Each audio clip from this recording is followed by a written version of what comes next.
రవి ప్రకాష్ సిలికానాంధ్ర ఆసుపత్రి Kuchipudi super speciality వైద్య సేవలు పూర్తిగా ఉచితం. సీఎం జగన్మోహన్ రెడ్డి రాష్ట్ర వ్యాప్తంగా చేపట్టిన సిద్ధం సభలకు సంబంధించి బస్సు యాత్ర ఈరోజు తణుకు సంబంధించి తేతల వద్ద విరామం పడిందని చెప్పొచ్చు. ఎందుకంటే ఈరోజు శ్రీరామ నేపథ్యంలో ఇక్కడ సీఎం జగన్మోహన్ రెడ్డి తేతలి సమీపంలోని ఒక ప్రైవేటు స్థలం వద్ద సీఎం జగన్మోహన్ రెడ్డి బస చేస్తున్న పరిస్థితి. నిన్న ఏదైతే భీమవరంలో సిద్ధం పేరుతో భారీ బహిరంగ సభను నిర్వహించారు. ఈ సభకు పెద్ద ఎత్తున అభిమానులు, కార్యకర్తలు, నాయకులు అందరూ కూడా తరలి వచ్చిన పరిస్థితి. అంతేకాకుండా పశ్చిమ గోదావరి జిల్లాకు సంబంధించి 7 అసెంబ్లీ నియోజకవర్గాల్లో ఉన్న ఎమ్మెల్యే అభ్యర్థులను కూడా సీఎం జగన్మోహన్ రెడ్డి అందరికీ పరిచయం చేశారు. ఇప్పటికే కొన్ని చోట్ల అభ్యర్థులను మారుస్తారా అన్న ప్రచారం జోరుగా సాగుతుంది. అయినప్పటికీ కూడా నిన్న ఏదైతే సీఎం జగన్మోహన్ రెడ్డి ఆ సమావేశంలోనే ప్రతి ఒక్కరిని 7 ఎమ్మెల్యే అభ్యర్థులను కూడా అందరికీ పరిచయం చేసిన పరిస్థితి.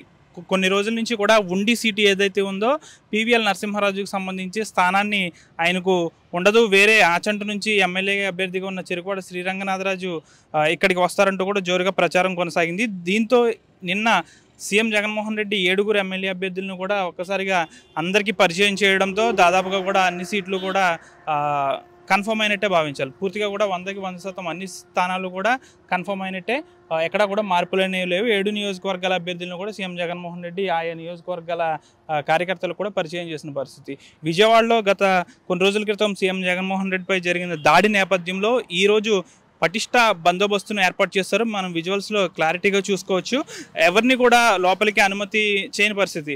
ఒకవేళ ఎవరైనా ఎమ్మెల్యే అభ్యర్థులు వచ్చినా వారికి కూడా అపాయింట్మెంట్ ఉంటేనే సీఎం జగన్మోహన్ రెడ్డిని కలుస్తున్న పరిస్థితి. దాదాపు ఎవరైతే అపాయింట్మెంట్ ఉందో లేకపోతే సీఎం సంబంధించి సెక్యూరిటీ సిబ్బందిని మాత్రమే అలౌ చేస్తున్న పరిస్థితి. పూర్తిగా కూడా అక్కడ సెక్యూరిటీ అనేది దాదాపు పెద్ద ఎత్తున అనేది ఉందని చెప్పాలి. సీఎం జగన్మోహన్ రెడ్డికి సంబంధించి చాలామంది కలిసేందుకు అభిమానులు, కార్యకర్తలు, నాయకులు కూడా వస్తున్నారు. తమ విన్నపాలను చెప్పుకునేందుకు పెద్ద ఎత్తున ఇక్కడికి తరలి వస్తున్న పరిస్థితి. అయినప్పటికీ కూడా సీఎం జగన్మోహన్ రెడ్డిని కలిసేందుకు వీల్లేదంటూ ఇక్కడ భద్రతా సిబ్బంది కూడా చెప్తున్నారు. ఏదేమైనప్పటికీ కూడా గత కొన్ని రోజుల క్రితం విజయవాడలో జరిగిన దాడి నేపథ్యంలో ఎవరిని కూడా లోపలికి అలౌ చేయట్లేదు. పెద్ద ఎత్తున సెక్యూరిటీని కూడా పెంచిన పరిస్థితి. దాదాపు కొంతమందికి మాత్రమే పరిమిత సంఖ్యలో వారికి అలౌ చేస్తున్నారు. పూర్తిగా కూడా పెద్ద ఎత్తున సీఎం జగన్మోహన్ రెడ్డికి సంబంధించిన సెక్యూరిటీ సిబ్బంది, వారి అనుచరులు, అతనికి సంబంధించిన కొంతమంది టీం మాత్రమే లోపలికి వెళ్తున్న పరిస్థితి. పూర్తిగా కూడా ఈరోజు మొత్తం కూడా ఇక్కడే ఉన్నారు. ఈరోజు మొత్తం రాత్రి కూడా ఇక్కడే బస్ చేయనున్నారు ఈ తేతల వద్ద. రేపు ఉదయం ఇక్కడి నుంచి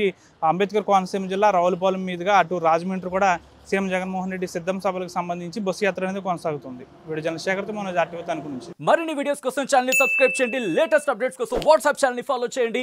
అండ్ లింక్ డిస్క్రిప్షన్ లో ఉంది.